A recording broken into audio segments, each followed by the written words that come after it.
Prescripcionenfermera.com. Tema 6. Vías de administración de los fármacos.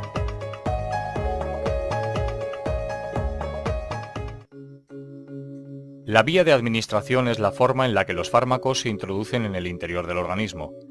Por lo general hablamos de vías enterales para referirnos a aquellas que utilizan el aparato digestivo, y son la oral, la sublingual y la rectal.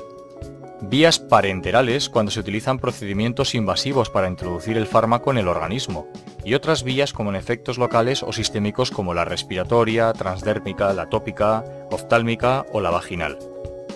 Vías enterales. La vía oral. Es la vía más utilizada, es la más fisiológica además de ser barata y cómoda.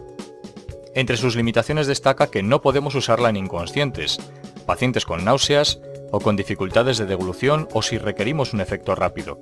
La absorción tiene lugar en el intestino o en la mucosa gástrica, generalmente mediante difusión pasiva y en ocasiones mediante transporte activo. La biodisponibilidad puede estar disminuida por fenómenos de primer paso o por características individuales o puntuales, por lo que es imposible asegurar unos niveles estables de fármaco. Esto ocasiona que para fármacos que necesitan unos niveles determinados no podamos utilizarla. Existen diferentes formas farmacéuticas para administración oral. Las más utilizadas son cápsulas. El medicamento está formado por el fármaco más una cubierta. Esta cubierta generalmente es una gelatina y tiene una función de protección del principio activo frente a la luz y la humedad, además de evitar la irritación gastrointestinal. Por lo habitual, se usan gelatinas duras para proteger productos sólidos y gelatinas blandas para principios activos líquidos. Comprimidos. Son la forma farmacéutica más común. Se obtiene por compresión del fármaco, al que se añaden excipientes, que son sustancias inertes adicionadas con el fin de dar forma, cohesión, sabor u olor al fármaco, además de ayudar a conseguir una biodisponibilidad adecuada. Tenemos comprimidos con cubierta entérica que evitan la destrucción del fármaco por los ácidos del estómago o comprimidos de liberación retardada que liberan el fármaco de forma progresiva. En ninguno de estos dos casos debemos destruir la cubierta, ya que podemos ocasionar alteraciones importantes en la absorción. Grajeas. Están formadas por un núcleo, que puede ser una cápsula o un comprimido recubierto de una capa de azúcares, con el fin de proteger el núcleo del medio ácido o de enmascarar sabores o olores desagradables. Jarabes.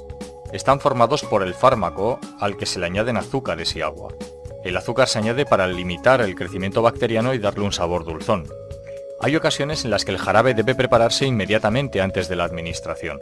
Los jarabes, por lo general, son poco estables y una vez abiertos deben consumirse según las indicaciones.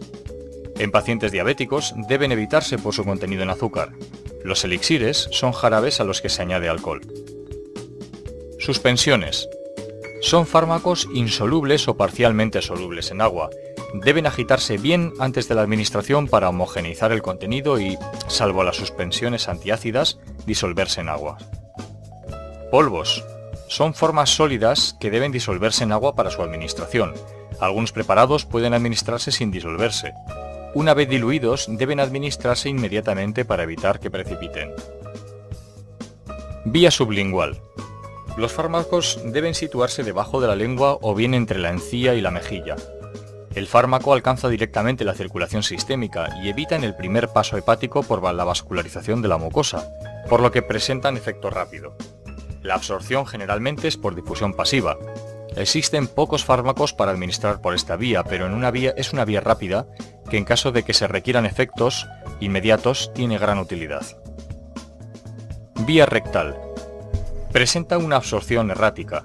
Se utiliza para conseguir efectos locales y a veces sistémicos en caso de vómitos o alteraciones en las cuales el paciente no puede ingerir los medicamentos. Los fármacos administrados por esta vía evitan parcialmente el paso hepático, aunque es difícil calcular en qué proporción.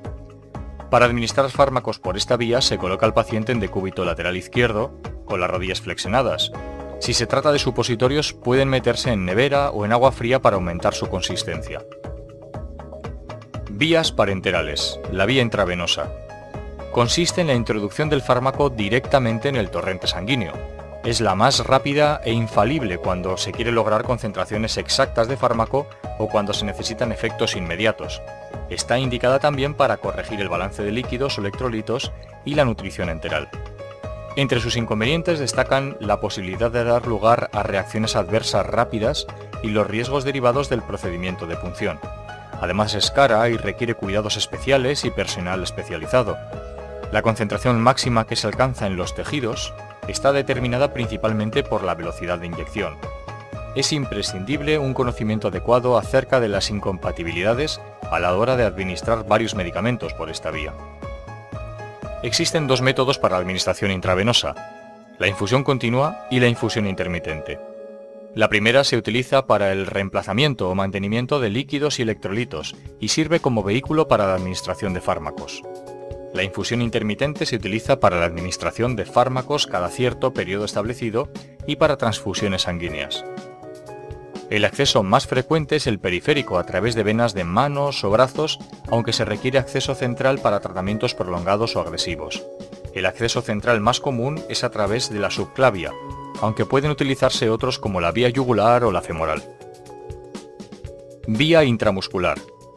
Consiste en la administración del medicamento en el músculo estriado.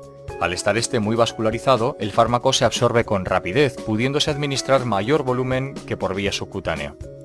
La absorción depende de la vascularización de la zona y del flujo sanguíneo. Suele variar entre 10 y 30 minutos. En situaciones de shock o insuficiencia cardíaca, la absorción por esta vía puede estar limitada.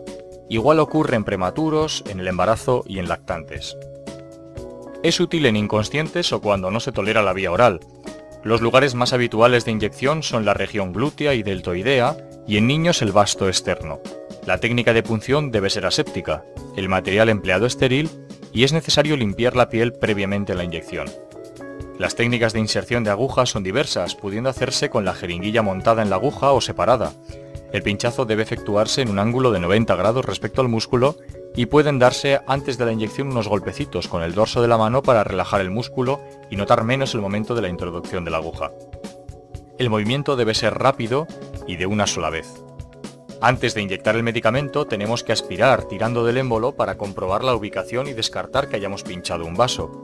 Si aparece sangre nos indica que la aguja ha penetrado en un vaso, con lo que debemos retirarla y sustituirla por otra. El medicamento se debe inyectar de forma lenta para disminuir el dolor y favorecer una distribución regular. Una vez finalizada la inyección, retiramos la aguja con un movimiento rápido. Si se pretende la absorción lenta o se ha administrado un medicamento irritante, no se masajeará la zona. Todo el material utilizado debe desecharse adecuadamente y lavarnos las manos una vez finalizado el procedimiento. Vía subcutánea. La absorción es mayor que por vía oral, pero menor que por vía intramuscular. Está condicionada por el flujo sanguíneo. Generalmente, la velocidad de absorción es constante y el paso a sangre puede reducirse utilizando vasoconstrictores locales, o frío, o aumentarse con calor, masajes o ejercicio. Los lugares más frecuentes para la administración subcutánea son la cara externa del brazo, o del muslo, o la cara anterior del abdomen. Las soluciones que no sean neutras e isotónicas pueden ocasionar irritación, dolor o necrosis. Otras vías. La vía dérmica o cutánea. La administración de fármacos en la piel hasta hace poco era utilizada exclusivamente para acciones locales. Desde hace algunos años también se utilizan fármacos con fines sistémicos. Existen diferentes preparados para administración a través de la piel. Los polvos dérmicos deben aplicarse sobre la piel limpia y seca, estando contraindicado cuando existe exudado. Entre los preparados semisólidos existen pastas, pomadas, cremas y geles, y entre los líquidos hay lociones, soluciones o linimentos. Vía vaginal. La mucosa uretral y vaginal presenta una buena absorción, aunque generalmente se utiliza para efectos locales, se puede producir fenómenos sistémicos. Vía oftálmica. A través de la mucosa conjuntival puede absorberse distintos fármacos. La córnea también es una superficie absorbente. Se utiliza para efectos locales, pero ocasionalmente puede producir efectos sistémicos. Vía inhalatoria.